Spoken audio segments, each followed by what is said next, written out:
Helo a chroeso i gyflwyniad Astudiaethau Crefyddol uwch gyfrannol yn rhan o'r modiwl athroniaeth. Yn sesiwn ni heddiw, da ni'n mynd i edrych ar sut mae Theodiciaeth Ireneaus yn ceisio ymateb i broblem dygioni a dioddefaint. Felly, na'n cenion ni ydy i drio atgyfnerthu eich dealltwriaeth chi ac i gadarnhau eich dealltwriaeth chi o sut mae Theodiciaeth Ireneaus yn gweithio a sut mae'n ceisio ymateb i broblem dygioni a dioddefaint. Ac fe wnawn ni edrych yn gyflym hefyd dros gryfderau a gwendidau'r Theodiciaeth yn y ddau gwestiwn gwerthuso posib allu ddod i fyny yn eich aroliadau chi. Felly dyma i chi beth sydd yn ddisgwyliedig yn ôl cynnwys cwrs pan mae'n dod i Theodiciaeth Ireneaus neu rhai sydd yn seiliedig ar un Ireneaus. Felly mae y gair seiliedig ar Ireneaus yn golygu yr Theodiciaeth Ireneaus ei hun, ac wedyn mae yna yn amlwg datblygiad fwy modern gan Hic hefyd yn cael i'w gynnig yn fan hyn. So fe llwch chi ddangos gwybodaeth o hwnnw hefyd. Felly, y syniad o ddyffryn creu eneidiau, bod bodau dynol yn cael eu creu yn amherffaith, y syniad o bod ni yn bell oddi wrth Dduw, pellter epistemig, a wedyn y syniad o ddaioni eilradd, falle bod chi yn gyfarwydd efo rhain yn barod, ond fi awn ni drostyn nhw, a y syniad o gyfiawnhad eschatolegol. So dyna'r prif syniadau da ni yn ei weld o fewn y Theodiciaeth, ond mae angen eich bod chi hefyd yn gallu gweld beth ydy rai o'r heriau, y challenges, os da chi eisiau, i Theodiciaeth Ireneaus. Y syniadau bod iachawdwriaeth holl gyffredinol yn anghyfiawn, bod o ddim yn iawn bod pawb yn cael i'w achub yn y pen draw. Y syniad na ddylai Duw sydd yn holl gariadus ddefnyddio rhywbeth fel drygioni a dioddefaint fel offeryn i berffeithio ac i wella pobl, ac wedyn anferthedd dioddefaint. Chi'n gweld, da chi wedi bod yn edrych ar dioddefaint dwys, dwi'n siŵr, wrth edrych ar broblem drygioni a dioddefaint, a hefyd y syniad bod drygioni a dioddefaint yn cael ei ddosbarthu'n anghyfartal, bod hynny ddim yn deg. So dyna beth sydd angen i chi wybod am y Theodiciaeth ei hun. Mae'r pwyntiau bwled mae'r gwylod yn dangos yr gwerthusiadau posib allu ddod i fyny yn eich papur arholiad chi. Y ddau ola yn fan hyn sydd yn ymwneud yn benodol a'n thema ni heddiw, sef Theodiciaeth Ireneaus. Felly, a yw Theodiciaeth sy'n seiliedig ar rai Ireneaus, ydyn nhw'n gredadwy yn y ganrif bresennol, a'r ail werthusiad ydy i ba raddau y mae Theodiciaeth Ireneaus yn llwyddo i amddiffyn Duw yngwydd problem drygioni a dioddefaint. Felly dyma i chi grynodeb o beth sydd yn angenrheidiol neu'n ddisgwyliedig ohonoch chi wrth i chi astudio Theodiciaeth Ireneaus. Y pethau da ni wedi drafod yn y sleid diwetha, dyma i chi ddelweddau, lluniau a thermau yn fan hyn sydd yn gallu helpu chi i grynhoi be mae Theodiciaeth Ireneaus yn i'w drafod. Beth am i chi bwyso botwm saib ar y cyflwyniad yn fan hyn a gweld ydych chi'n gallu esbonio rai o'r delweddau a'r termau a'r syniadau sydd i gael yn fan hyn. Dim ond i chi gael gwirio i chi'n faint ydych chi'n ddeall yn barod. So gwasgwch y botwm saib a gan i weld beth ydych chi yn gallu i'w gyflwyno a'i ddeall yn barod. Oce, so felly dyma i chi yn amlwg rai o'r syniadau sydd i gael, na i atgoffa chi, os nad ydych chi wedi edrych ar Theodiciaeth Awstyn yn barod. Theodiciaeth yn amlwg ydy dadl sydd yn ceisio amddiffyn Duw yngwyneb drygioni a dioddefaint yn y byd. Y syniad o problem drygioni a dioddefaint ydy byddai Duw sydd yn holl gariadus ac yn gofalu amdano ni ddim am i ni ddioddef yn y byd. Felly mae rhaid bod yna rhyw fath o reswm yma, a dyma be mae Theodiciaeth Ireneaus yn ceisio ei wneud. Mae'n trio esbonio pam bod drygioni a dioddefaint yn y byd heddiw. Dach chi yn gweld yr dyfyniad mae y Theodiciaeth wedi i'w sylfaenu ato fe, na i fynd drosto fe mewn chydig, ond y dyfyniad yna yw gwraidd Theodiciaeth Irenaeus, dywedodd Duw, gnawn ddyn ar ein delw yn ôl ein llun ni. A mae'r geiriau sydd wedi cael eu bwldio i'ch tanlinellu yn fan yna yn dangos i chi yr ffocws sydd yna yn yr Theodiciaeth i geisio amddiffyn Duw. Dyma chi lun yn fan hyn. Dwi'n ei ddefnyddio weithiau i drio esbonio'r datblygiad yn ôl Irenaeus sydd fod i ddigwydd yn enaid ni tra bod ni ar y ddaear. A wedyn dyma chi rai o'r termau dylech bod chi'n ymwybodol ohonyn nhw. Dyffryn creu yneidiau, y syniad bod ni wedi cael yn creu'n o bellter epistemig oddi wrth Duw, y syniad o gyfiawnhad eschatolegol, a wedyn mae gennych chi gydweddiad yn fan hyn sydd yn cael ei ddefnyddio i geisio esbonio y Theodiciaeth, a wedyn dyma chi y fersiwn modern ohoni sydd wedi cael ei datblygu gan John Hick. Felly be am ni edrych yn chydig bach fwy manwl ar beth mae Theodiciaeth Irenaeus yn i'w gyflwyno i ni a sut mae'n ceisio amddiffyn Duw pan mae drygioni a dioddefaint mor amlwg yn ein byd ni. So felly mi oedd Irenaeus, fel ydych chi'n gweld, yn archesgob yn Lyon, a mae ddyddiadau fan yna, so mae'n ddadl glasurol iawn, mae'n mynd yn ôl yn bell, yn ceisio trio amddiffyn Duw. So felly yn wahanol i Austin, mi oedd Irenaeus yn credu bod drygioni a dioddefaint yn bodoli, yn fwriadol yn y byd yma.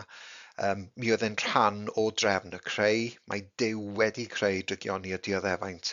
Fi allwch chi gymharu hynna hefo Austin yn amlwg sydd, os da chi wedi astudio Austin yn barod, mae Austin yn gwadu bod drygioni a dioddefaint yn bodoli ac mae diffyg daioni yw drygioni. So felly mae hwn yn barod gan lawer iawn o bobl yn fwy o gryfder achos bod Irenaeus yn cydnabod bod drygioni a dioddefaint wedi cael ei greu yn fwriadol, mae rheswm yna iddo fo ac mae yn rhan o drefn y creu, a bod Duw fel y Duw Cristnogol hollgariadus yn fwriadol wedi roio yma ac am reswm. So'r rheswm yma ydy yn bod ni yn gallu datblygu rhinweddau, qualities mewn bywyd, mewn bodau dynol mwyn i ni gallu perffeithio'n hunain yn ysbrydol. Felly mae Duw wedi creu drygioni dioddefaint, mae o yma am reswm mwyn yn helpu ni i berffeithio ein hunain. Ein tasg ni, yn her ni ar y ddaear yma ydy i geisio perffeithio ein eneidiau ni fel yn bod ni yn gadael y ddaear yma yn fwy perffaith. A'r ffordd da ni'n gwneud hynny ydy mynd drwy gwahanol drygioni a dioddefaint ac eisiau goroesi a gwella'n hunain wrth fynd drwy y profiadau yma. So mae Irenaeus yn seilio ei theodiciaeth ar y dyfyniad yma, dyfyniad byr iawn, mae ei weld yn Genesis penod 1 adnod 26, yn cyfeirio'n amlwg at Dduw yn creu adda ar y dechrau yn rhan o'r creu. Mae Duw yn creu dyn ar ei ddelw ac yn ôl ei lun ef. A mae'r geiriau ein delw a llun yn ffocws pwysig iawn o fewn y dyfyniad yn fan hyn. A mae'r ateb yn glir, meddai Irenaeus, o fewn y dyfyniad yma, pam bod drygioni a dioddefaint yn bodoli yn y byd. Dyma ffocws felly, yr Theodiciaeth, yr frawddeg yma sydd yn Genesis 1:26. Fel dwi wedi dweud, mae e'n sôn am Dduw yn creu adda y dyn cyntaf, ac mae e'n creu ar ddelw Duw ac yn ôl llun Duw. A mae Irenaeus yn edrych ar y dyfyniad yma, y frawddeg yma, ac mae'r frawddeg yma yn esbonio yn glir iddo fe, wrth edrych i mewn i gefndir y geiriau, ac mae e'n gweld bod gwahaniaeth rhwng y geiriau delw a y geiriau llun.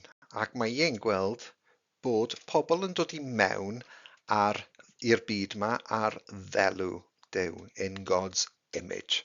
Hynny yw, da ni'n debyg i Dduw, da ni'n dangos potensial i fod yn dangos rhinweddau da yn ein bywydau ni, ond mi yda ni wedi cael yn creu rhywfaint o bellter o'n gwybodaeth ni o Dduw. Ac felly'n her ni, os da chi eisiau, ar y ddaear yma, ydy i geisio closio dod yn agosach at Dduw ac i berffeithio yn ein neidiau ni erbyn i ni adael y byd yma. A pe bawn ni'n gallu gwneud hynny, mi fyddwn ni'n gadael y byd i fod ar llun Duw, in the likeness of God yn Saesneg, ac yn ôl Ireneaus, mae bod ar llun Duw yn well ac yn fwy perffaith nag ar bod ar ddelw Duw.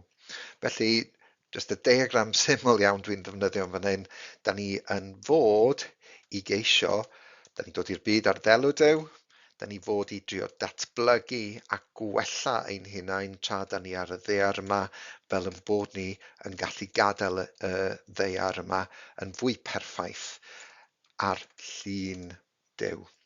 So mae yna ddatblygiad i fod rhwng y ddau air delw, yn bell oddi wrth Dduw, ond yn dangos rhinweddau da, a'r potensial i ddangos rhinweddau da. A mae llun Duw yn golygu bod ni wedi closio, wedi agosáu a wedi perffeithio'n hunain i ddod i adnabod Duw yn well ac wedi perffeithio'n eneidiau ni. So o'r datblygiad yma sydd yn clymu wedyn wrth y syniad pam bod drygioni a dioddefaint yn y byd. Yn syml iawn, y ffordd da ni yn cryfhau ac yn perffeithio'n eneidiau ar y ddaear yma ydy drwy fynd drwy gwahanol fathau o ddioddefaint a drygioni, gwrthsefyll drygioni ac i geisio mynd drwy fywyd mwyn gallu perffeithio yn eneidiau ni. So mae'r byd a'r bywyd yma'n cael ei weld fel ysgol, os da chi eisiau, yn ein dysgu ni ac yn datblygu ni i drio gwella a pherffeithio'n eneidiau fel bod ni'n barod i fynd i'r nefoedd ar ôl marwolaeth. Meddyliwch am y syniad o'r no pain, no gain sydd i gael yn fan hyn. Mae ganddoch chi profiadau o ddioddefaint a drygioni yn y byd yma sydd yn boenus, ond maen nhw yma ar gyfer ein datblygu ni ac i wneud ni'n gryfach. A dyna, yn y bôn, ydy Theodiciaeth Ireneaus. Dyma pam mae drygioni a dioddefaint yma, mae yna reswm ar ei gyfer o, ac mi yda ni fod i ddatblygu o fod ar ddelw Duw, ar dechrau ein bywydau, i fod ar llun Duw erbyn i ni adael y byd yma. Felly dyma i chi rhywfaint o nodiadau i atgyfnerthu yr hyn dwi wedi geisio esbonio i chi yn sleid diwetha yna. Dyna'r dyfyniad i chi o Genesis 1. Gwnawn ddyn ar ein delw yn ôl ein llun ni. Yr geiriau delw a llun yn fan yna yw ffocws yn amlwg yr Theodiciaeth. So felly, mae Ireneaus yn gweld bod y bywyd hwn yn lle i fodau dynol i ddatblygu i'w potensial ac i dyfu a datblygu o fod ar ddelw Duw i fod yn depycach ac yn fwy perffaith fel Duw, sef y syniad o fod ar llun Duw. So'r datblygiad yma sydd yn bwysig. Mae Ireneaus yn gweld datblygiad yn y geiriau delw a llun, hynny yw mae llun yn well ac yn fwy perffaith na'r gair delw, a mae pobl yn dod i'r byd ar ddelw Duw ac i ddefnyddio bywyd fel ffordd o wella a pherffeithio eu hunain i ddod ar lun Duw, i ddod yn agosach ac yn debycach i Dduw. Pan mae pobl yn dod i'r byd, mae nhw yn bell oddi wrth Duw o ran i'w gwybodaeth nhw o Dduw a beth mae Duw eisiau ni wneud. Maent i fod i ddefnyddio profiadau bywyd fel ffordd o ddod yn debycach iddo ac i uno gydag ef erbyn iddyn nhw adael y byd. Rydyn ni fod i aeddfedu yn ysbrydol. Mae hwnna'n bwynt pwysig ac yn amlwg drygioni a dioddefaint sydd yn helpu ni aeddfedu'n ysbrydol tra'n bod ni ar y ddaear yma. Yn union fel mae rhiant, os da chi eisiau meddwl amdano fo fel hyn, mae rhieni weithiau yn rhoi rhyddid i blentyn i ddysgu oddi wrth profiadau ac yn gadael iddyn nhw ddioddau weithiau rhywfaint mwyn iddyn nhw ddysgu a pherffeithio i'w hunain a'i ymddygiad. Mae Duw yn gwneud yr un peth gyda i blant ef, achos i bobl crefyddol, pobl a dynoliaeth y byd yw plant Duw. So sut maen nhw yn perffeithio?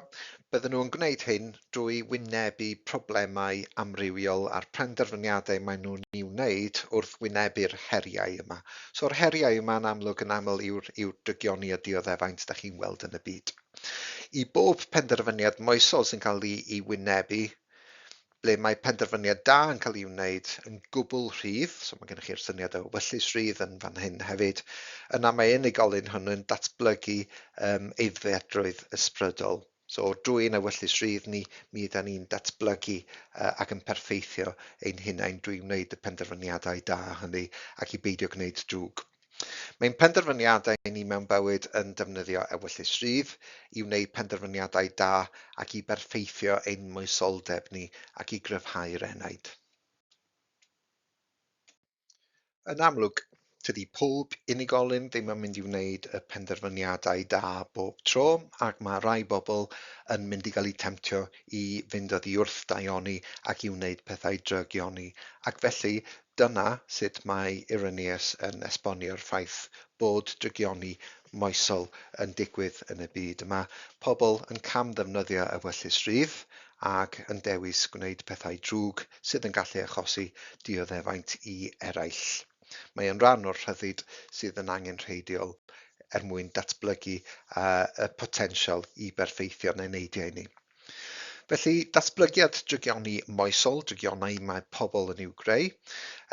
Mae yn agwedd angenrheidiol yn ôl Irenaeus, yn bod angen gael yn y byd yma, mwyn rhoi cyfle i fodau dynol i ddatblygu a pherffeithio. O symud i fod o ddelw Duw i llun Duw, mae rhaid bod ni'n cael rhyw fath o her i ddewis gwneud da yn hytrach na drwg. Pe bai potensial neu drygioni ddim yna fyddai'r her ddim yna ac fyddwn ni ddim yn gallu perffeithio yn eneidiau. Heb drygioni, ni fyddai gwerth i benderfyniadau sydd yn cael ei gwneud. Enghraifft, ni fyddai person yn gallu gwerthfawrogi bod yn iach, heblaw fod e wedi profi rhywfaint o ddioddefaint mewn salwch. Byddai rhinweddau fel dewrder, bod yn ddewr, bod yn amyneddgar, y syniad o ddyfalbarhad, cario'n blaen, ddim yn cael ei datblygu os nad fyddai her yn digwydd i ni mewn bywyd i ni allu dyfalbarhau ac fynd drwy'r dioddefaint yma. Felly allan o ddrwg mae yna ddaioni yn dod allan. Irenaeus felly roedd gallu bodau dynol i ddewis yn gwbl rhydd i wneud daioni yn allweddol mwyn cyflawni pwrpas Duw i'w greadigaeth pan bod ni yma i geisio gwella'n hunain. So mae Irenaeus yn galw hyn yn ddaioni eilradd, sef y daioni moesol sydd yn dod i drio gwrthsefyll ac mynd yn erbyn yn amlwg drygioni ac i geisio perffeithio ni'n hunain drwy wneud y dewisiadau cywir. Di Duw ddim yn gallu stopio pobl rhag wneud penderfyniadau drwg achos y syniad yn amlwg o ewyllus rhydd a mae'r rhyddid yna yn angenrheidiol mwyn i ni gallu perffeithio a phrofi a gwneud dewisiadau cywir mwyn perffeithio'n enaid. So felly dyna ble mae drygioni moesol yn deillio ohono fo. Mae Irenaeus yn mynd yn ei flaen ac yn ceisio esbonio'r syniad yma bod Duw yn defnyddio drygioni a dioddefaint i drio perffeithio ein hunain, perffeithio'n enaid, drwy ddefnyddio cydweddiad. So cydweddiad, analogy yn Saesneg, ydy trio defnyddio rhyw fath o ddarlun i esbonio syniad dyfnach. Ac felly mae, ganddoch chi lun yn fan hyn, dwi wedi ddarganfod mwyn trio tynnu sylw at y cydweddiad mae yn ei ddefnyddio. So yn y cydweddiad yma, mae yn sôn am gerflunydd, yn ceisio creu cerflun ac yn gweithio ar gerflun. So ydych chi'n gweld y cerflunydd yn fan yna, a dyna'r cerflun yn fan yna. So mae e'n gweld bod Duw fel cerflunydd yn gweithio ac yn mouldio ar y cerflun mwyn ceisio ei ddatblygu. So felly'n amlwg ni yw'r cerflun, pobl dynoliaeth ar y ddaear, a Duw yw'r cerflunydd, ac mae e'n defnyddio drygioni a dioddefaint drwy ewyllysrwydd yn bywydau ni mwyn ceisio datblygu ni ac i berffeithio ni ac i'n creu ni i fod yn well erbyn i ni adael y byd yma. Y syniad o fod ar ddelw Duw yn datblygu i fod ar llun Duw erbyn y diwedd. So felly dyna chi gydweddiad mae e'n ddefnyddio i chi gallu cyfeirio ato fe i geisio esbonio y syniad yma, bod Duw yn ymwldio ni ac yn creu cyfle i ni wella fel cynllunydd neu cerflunydd ar gyfer bob cerflun sef ni. A mae'n gorffen i'w theodiciaeth drwy gynnig gobaith i ni. Chydig bach o newyddion da i ni yngwydd drygioni a dioddefaint yn y byd. Mae ganddo fy nodyn gobeithiol achos bod Duw yn Dduw da, yn Dduw cyfiawn ac yn Dduw holl gariadus, mi fydd yn dangos trigaredd. Mae e'n Dduw sydd yn dangos trigaredd, yn dangos piti os da chi eisiau, tuag at bawb. So mae e'n dweud bydd y rhai nath byw bywyd yn dda, y rai sydd wedi llwyddo i symud o fod ar ddelw Duw i fod ar llun Duw erbyn diwedd i'w bywydau nhw yn mynd i'r nefoedd. So felly dyna chi newyddion da i'r bobl hynny sydd wedi gwneud y pethau da. Bydd y rhai na wnaeth pethau da, hynny yw maen nhw'n gwneud penderfyniadau drwg, mi fydden nhw yn cael eu cosbi yn uffern, ond dyma chi ble mae yn ceisio esbonio i chi nad ydy pobl sydd wedi gwneud penderfyniadau drwg ddim yn mynd i uffern am byth. Dyn nhw ddim yn mynd i fod yna yn dragweddol. Mi fydden nhw yn cael i'w pero, ac yn y diwedd mi fydden nhw'n cael eu perffeithio mwyn datblygu i ddod ar llun Duw. Hynny yw, mi fydden nhw yn y pen draw yn datblygu i fod ar ddelw Duw, i fod ar llun Duw, hyd yn oed ar ôl marwolaeth yn y bywyd nesaf yn uffern. Dyma sy'n cael ei alw yn gyfiawnhad eschatolegol. Nawr mae eschatoleg yn dipyn o lon ceg i ni ac falle'n derm da ni ddim yn gyfarwydd efo, ond yn syml iawn mae unrhyw beth sydd yn eschatolegol yn delio gyda y diwedd, diwedd ein bywydau ni, diwedd y byd, unrhyw beth sy'n eschatolegol mae'n ymwneud â'r diwedd. Felly be mae'n trio ddeud ydy mae'n trio cyfiawnhau yn justifio Duw bod pawb yn y pen draw yn mynd i gael i'w achub, hyd yn oed y drwg, gan bod Duw yn Dduw cariadus, mae pawb yn y diwedd yn mynd i gael i'w achub ac mae Duw yn mynd i berffeithio pawb i fod ar llun Duw. Efallai felly ddim yn y bywyd yma, dyw rai bobl ddim yn cael cyfle yn y byd yma i berffeithio eu hunain, mae'n rai yn gwneud dewisiadau fel bod nhw ddim yn perffeithio eu hunain. Ond yn y bywyd nesaf, mi fydd pawb yn cael i'w datblygu a'i perffeithio a symud ymlaen o ddelw Duw i fod ar llun Duw. A wedyn fi nawn ni symud yn blaenau yn gyflym i edrych ar ddatblygiad mwy modern o Theodiciaeth Ireneaus.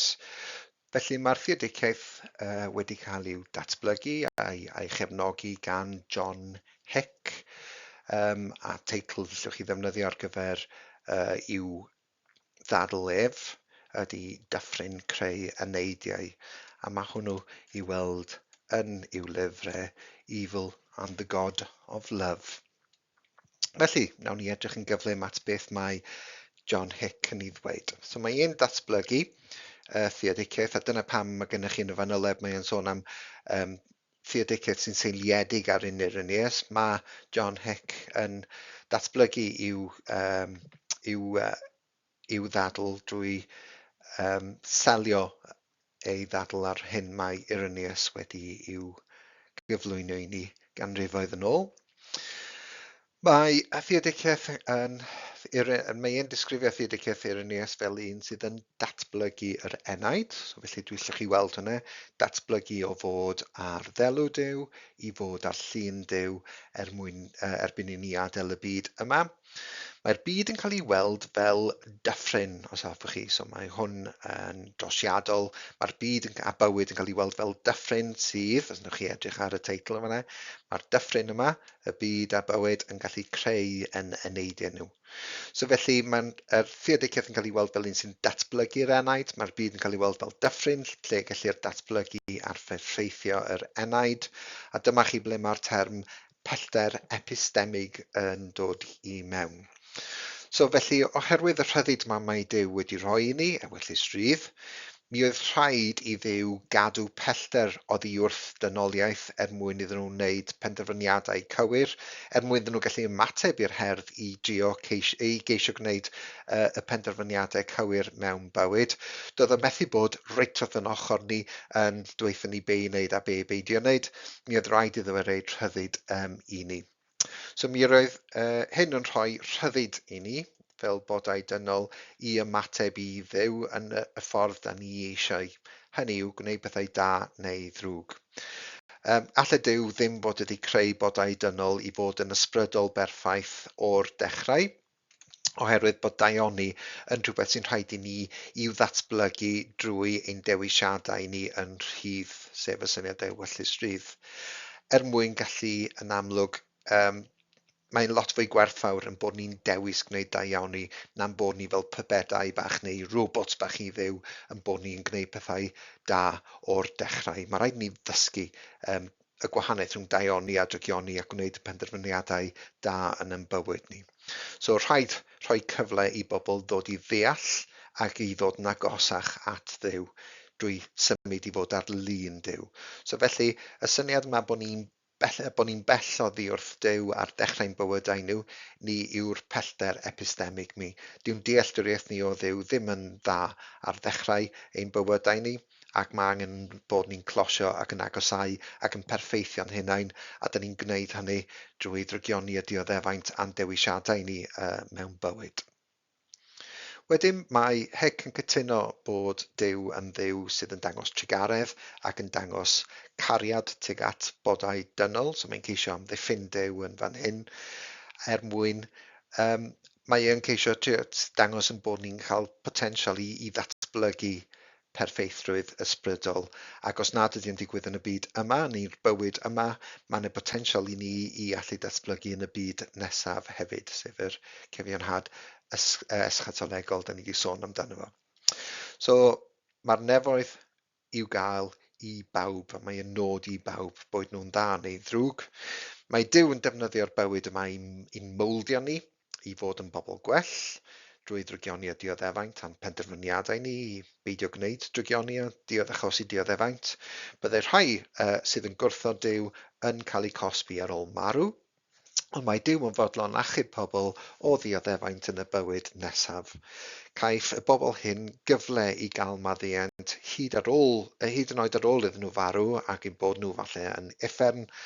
Tydi rhai bobl ddim yn cael cyfle i berffeithio'r enaid yn ystod eu bywydau nhw ar y ddaear, achos eu bod nhw wedi marw yn gynnar.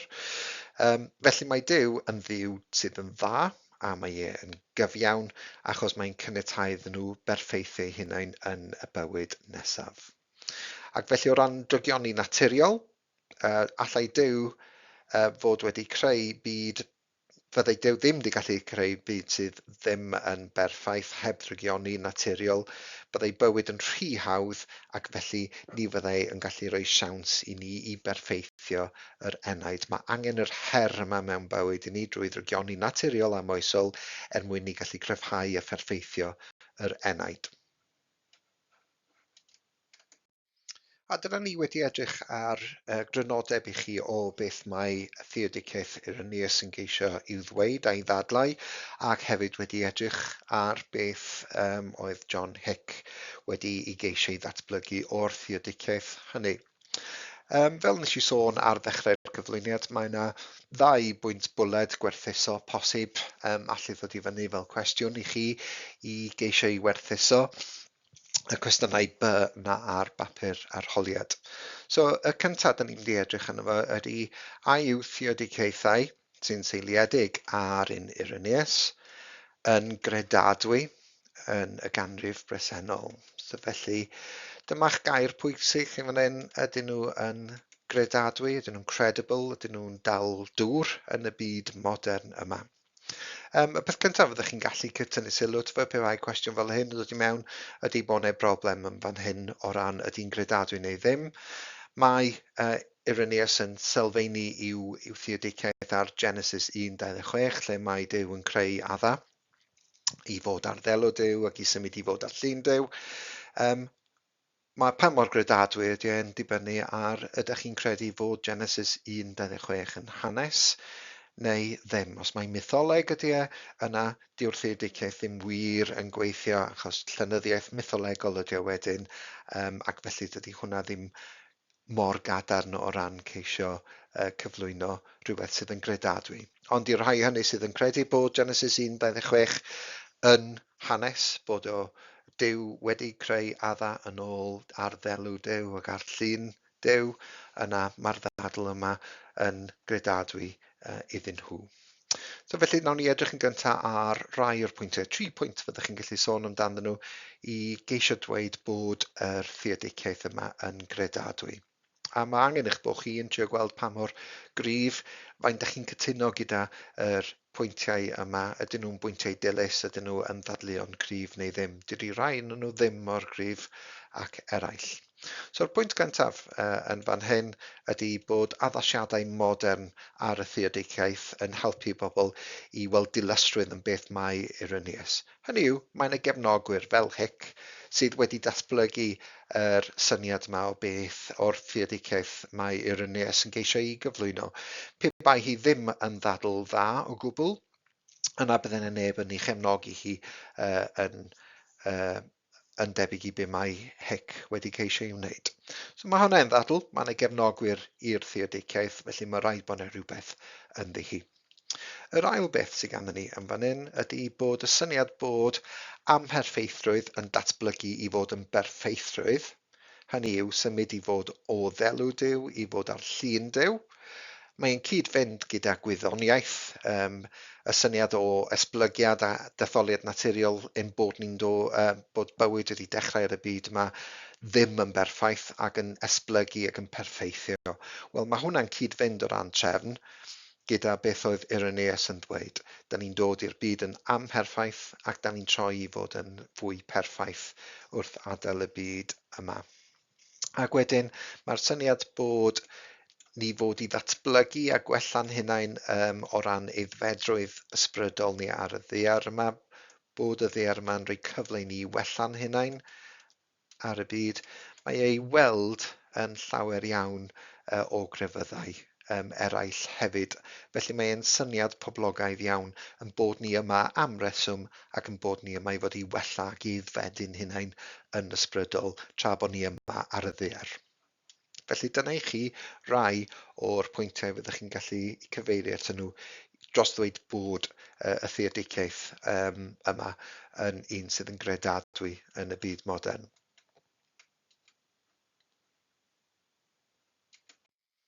Mi nawn ni symud ymlaen, fel ydych chi'n gallu gweld, i edrych ar rai o wendidau yr theodiciaeth a'r hyn mae pobl yn ceisio ei wneud i herio y theodiciaeth. Ac os ydyn nhw'n herio nhw, yna fi allwch chi ddefnyddio'r rheina fel ffordd o geisio dweud nad ydyn nhw mor gredadwy yn y ganrif bresennol. Felly mae gennych chi 8 dadl i ni edrych dros nhw'n gyflym yn fan hyn. Yn gyntaf, mae gennych chi Dewi Z. Phillips. Mae e'n dweud dylai bod drygioni a dioddefaint ddim yn dod o dduw hollgariadus. Dydy'r ddau syniad ddim yn mynd efo'i gilydd. Byddai Duw hollgariadus ddim yn defnyddio drygioni a dioddefaint fel ffordd o gallu gwella ni yn hunain.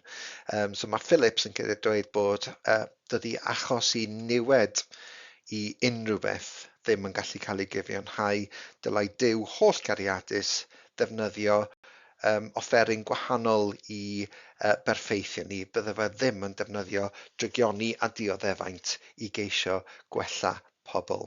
Dyw'r ddau syniad ddim yn cyd-fynd, a dyna ni. Yr ail bwynt, dydy derbyn gwobr. o berffeithrwydd ysbrydol ddim yn gwneud iawn am y dioddefaint dwys sydd yn digwydd. Hynny yw, pam bod rhaid i ni ddioddau gymaint a'r dioddefaint intens yma, dwys yma sydd yn digwydd i bobl. Eto, cysylltwch gyda y syniad o Dduw hollgariadus. Byddai Duw hollgariadus hyd yn oed pe bai yn defnyddio dioddefaint, bod Phillips yn deud na ddylai fo wneud, bydde fo ddim yn defnyddio dioddefaint mor ddwys a mae rai bobl yn i'w wynebu na dyw e ddim yn gariadus nac yn deg wrth wneud i ni ddioddau gymaint. Yn drydydd, dydy dioddefaint ddim yn cael i'w rannu yn deg. So mae hyn yn awgrymu bod yna anghysondeb yn y perffeithrwydd mae Duw wedi greu ar y byd yma i fod, bod rhywbeth ddim yn gweithio yn iawn yn i'w gynllun yn fan hyn. Mae rai bobl yn dioddau mwy nac eraill, ac felly dydy hynna ddim yn deg o ran dioddefaint y bobl, ond hefyd yn amlwg os ydych chi feddwl am bod drygioni a dioddefaint fod i helpu ni berffeithio, yna mae rai bobl yn cael mwy o drygioni a dioddefaint, felly mae o yn gallu helpu nhw i berffeithio fwy nag eraill, a dydy o ddim yn deg yn y bôn bod rai bobl yn dioddau mwy nag eraill chwaith. Dyw e ddim yn gyson, ddim yn gyfartal a ddim yn deg, ac felly dydy hwnna ddim yn dal i dir gan rai bobl. Pwynt nesaf, os ydy pob bod dynol yn mynd i gyrraedd perffeithrwydd yn y pen draw, hynny yw bod nhw wedi gwneud pethau drwg ond i bod nhw yn mynd i gael i'w achub yn y pen draw ac yn mynd i gyrraedd ac dod yn agos at Dduw. Sut mae hyn yn annog ni i ymddwyn yn foesol dda? Sut mae'r ffaith bod bobl drwg hyd yn oed yn mynd i gyrraedd y nefoedd yn mynd i geisio gwneud i ni i geisio byw bywyd da ac ymateb i'r her a trio gwneud penderfyniadau moesol dda?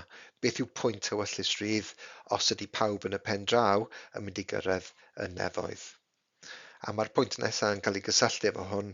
Mae'r syniad o iechawdwriaeth gyffredinol i bawb, bod pawb yn mynd i gael i'w achub. So iechawdwriaeth yw salvation, cael eich achub. Mae e'n tanseilio ymdrech bodau dynol i ddatblygu aeddfedrwydd ei hunain. Os ydy Duw yn y pen draw mynd i osod pawb mewn stad o berffeithrwydd, drwy fynd i'r nefoedd yn y pen draw, ond ydyw hyn yn dangos fod ewyllus rydd ni wedi cael ei gyfyngu. Hynny yw, does ganddyn ni ddim ewyllus rydd. Does dim rhyddid ganddyn ni i wrthod perffeithio yn ysbrydol. So meddylwch, mae hwnna'n syniad eitha athronyddol. Os ydy Duw yn dweud, os ydy Irenaeus yn dweud yn y pen draw bod pawb yn mynd i glosio at Duw a cyrraedd y nefoedd, yna does dim rhyddid gandych chi i wrthod cyrraedd y nefoedd. So felly does dim ewyllus rydd ganddyn ni yn y pen draw. Mae Duw yn gwneud yn penderfyniadau drosto ni a nid ewyllus rydd yw hynna. Felly mae'n mynd yn ôl ac mynd yn erbyn syniad pwysig iawn o fewn Cristnogaeth. Nesaf, os yw pawb yn cael maddeuant yn y diwedd, mae'n gwneud Iesu Grist yn ddibwynt. Mi ddoth Iesu Grist i'r byd yma i gynnig ail gyfle i ni ac i gynnig maddeuant i ni i mwyn gallu closio a dod yn agosach at Duw eto. Byddai dim angen i Iesu Grist fod wedi marw drosto ni os yw pawb yn cael maddeuant yn y diwedd beth bynnag yn ôl be mae Irenaeus a Hic yn ei ddweud. Nesaf, mae dwyster y dioddefaint sy'n cael ei brofi yn gwneud y Theodiciaeth yn ôl rai bobl yn un sydd yn torri yr enaid ac nid un sydd yn creu yr enaid. Mae Hic yn dweud bod yr Theodiciaeth yn ddyffryn i greu yr enaid, ond mae'n lawer iawn o bobl yn dweud mae gymaint o ddioddefaint sydd yn y byd yma a'r dwyster, yr intensity o ddioddefaint yma yn torri eich enaid chi. Mae'n torri'ch galon chi'n torri'ch enaid chi yn hytrach nag yn creu e. Yn Saesneg, maen nhw'n galw soul breaking, nid yn soul making. Oni fyddai Duw yn gallu meddwl am ffordd haws, mwy pleserus o ceisio berffeithio pobl yn hytrach na drygioni a dioddefaint. Ac y pwynt olaf, marwolaethau cyn amserol, premature deaths, sut mae unigolion sydd yn marw yn ifanc yn cael cyfle i berffeithio. Os ydyn nhw ddim yn byw ar y ddaear yma yn hir, yna yn amlwg dyn nhw'n mynd i gael gymaint o drygioni dioddefaint a y potensial i ddefnyddio ewyllys rydd i allu perffeithio nhw eu hunain i fwy symud o fod ar ddelw Duw i fod ar llun Duw. Ond fe allwch chi ateb hwnna yn ôl drwy gyfeirio at y cyfriawnhad eschatolegol. Hynny yw'r syniad bod pobl yn mynd i gael cyfle i wella eu hunain ar ôl marwolaeth, fel bod nhw'n gallu hyd yn oed datblygu fod ar llun o'r ddelw i llun Duw hyd yn oed ar ôl marwolaeth. So fe allwch chi ateb y ddadl yna yn ei hôl. Dyna chi y prif ddadleuon allwch chi ddefnyddio i weld os ydy'r theodiciaeth yn greadadwy neu ddim. A dyna chi yr dadleuon, yr cryfderau a'r gwendidau i gyd efo'i gilydd ar un sgrin i'ch helpu chi i wneud nodiadau neu i geisio dod i ddeall beth yw neu sut i ateb cwestiwn ar pa mor gredadwy yw'r theodiciaeth. A'r ail werthusiad sydd angen eich chi fod yn ymwybodol ohono fe ydy pa mor llwyddiannus mae Irenaeus wedi bod i geisio amddiffyn y Duw theistig glasurol fel ydych chi'n gweld o fewn Cristnogaeth, Islam ac Iddewiaeth. Felly, yr nodweddion hynny allwch chi gyfeirio at nhw, mae mwy na hyn ydy'r syniad bod Duw yn holl alluog, yn holl wybodus, yn drigarog, yn cymryd piti dros bobl, yn holl gariadus, yn greawdwr, bod e'n dduw teg ac yn dduw cyfiawn ac yn dduw da. So beth sydd angen chi edrych ydy'r theodiciaeth yma gan Irenaeus, ydy yn llwyddo i amddiffyn yr rhinweddau yma da ni'n weld sydd yn rhan o dduw. Felly dyma i chi grynodeb bach byr o bethau fyddech chi'n gallu cyfeirio at nhw. So mae y fanylef yn gofyn i chi i ba raddau mae Theodiciaeth Irenaeus yn llwyddo i amddiffyn Duw theistig glasurol. So felly dyna i'ch geiriau pwysig chi fanna i reddau helaeth bod o'n llwyddo neu ydy yn llwyddo neu ddim, ac ydy yn llwyddo i amddiffyn. Eto, dyma i chi rai o'r nodweddion fe allwch chi gyfeirio, dyma i chi rai o'r nodweddion o'r Duw theistig glasurol. Eto, mae'r un pwynt ydym ni wedi gwneud efo'r gwerthusiad diwetha. Mae gyd yn ymwneud â hygrededd Genesis 1:26 i chi, os ydych chi yn credu bod Genesis 1:26 yn hanes, yna mae'n gweithio. Os di o ddim, os di o'n fytholeg, yn amlwg mae'n llai cryf i chi. Os ydy'r frawddeg wedi cael ei sylfaenu ar rhywbeth sydd ddim yn hanesyddol wir, yna bydde rai bobl yn dweud bod o ddim yn llwyddo i amddiffyn y Duw theistig glasurol. So be dwi wedi ceisio i wneud fan hyn ydy trio dangos i chi yr nodweddion a trio gweld sut mae Irenaeus yn llwyddo. So yn gyntaf o Duw holl gariadus, mae wedi rhoi dioddefaint yma i ni i allu perffeithio. Mae hwnna'n rhywbeth cariadus i ni wneud, mae'n swnio'n baradocsaidd bod dioddefaint sy'n wael yn helpu ni perffeithio mwyn i ni ddod yn agosach at Duw, mwyn gallu mynd i'r nefoedd.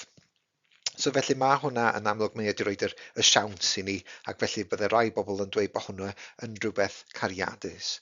Ond fi allwch chi weld gwendid i'r ddadl yma, ydy Duw yn fod yn garedig, ydy o'n deg pan mae o'n defnyddio rhywbeth mor ofnadwy a jogioni a dioddefaint i allu'n gwella ni. Ond i fyddai Duw sy'n gariadus yn gallu meddwl am ffordd gwell o allu ogi i ni i berffeithio ein hunain.